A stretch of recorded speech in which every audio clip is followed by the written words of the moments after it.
அஜித்குமார் அப்படின்னு கூப்பிட்டவங்களை விட தலை அப்படின்னு கூப்பிட்டவங்க தான் அதிகம். இவர் ஹைதராபாத்தில் இருக்கிற பாலக்காடு அப்படிங்கிற ஊர்ல சுப்பிரமணியம் மோகினி அப்படிங்கிற தம்பதிக்கு மே மாசம் 1ஆம் தேதி 1971 இரண்டாவது மகனா பிறக்கிறாரு. இவருடைய ஆரம்பகால பள்ளி படிப்பானது சென்னையில் இருக்கக்கூடிய 1000 விளக்கு பகுதியில ஆசான் மெமோரியல் அப்படிங்கிற உயர்நிலை பள்ளியில தனது பள்ளி படிப்பை தொடங்கியிருக்காரு. இவருடைய ஆரம்பகால பள்ளி படிப்பை படிச்சுக்கிட்டு இருக்கும் பொழுதே படிப்பு மேல ரொம்ப ஆர்வம் இல்லாத இவர் 1986 உயர்நிலை பள்ளி படிப்பை பாதியிலே விட்டுட்டு வராரு.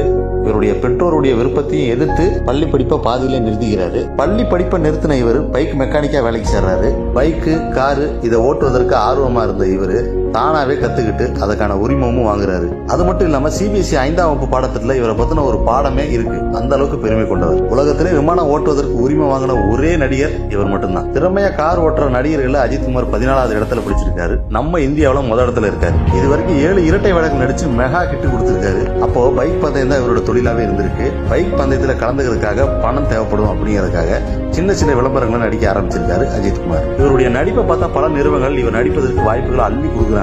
காலப்போக்கில் நடிக்கிறது மட்டுமே இவருடைய முழு வேலையாகி போகுது. முதல்ல 1991 தனது 20 வயதுல தெலுங்கு படத்துல நடிக்க ஒப்பந்தமாகிறாரு. அந்த படத்தோட இயக்குனர் மரணமானதால அந்த படத்துல நடிக்கக்கூடிய அந்த வாய்ப்பை நழுவ வர்றாரு. அதுக்கப்புறம் ஒரு வருஷம் கழிச்சு 1992 தெலுங்கு படமான பிரேம புஸ்தகம் அப்படிங்கிற படத்துல கதாநாயகனா நடிக்க வாய்ப்பு கிடைச்சு முதலா கதாநாயகனா அறிமுகமாகிறாரு. அதுக்கப்புறம் இந்த படம் இவருக்கு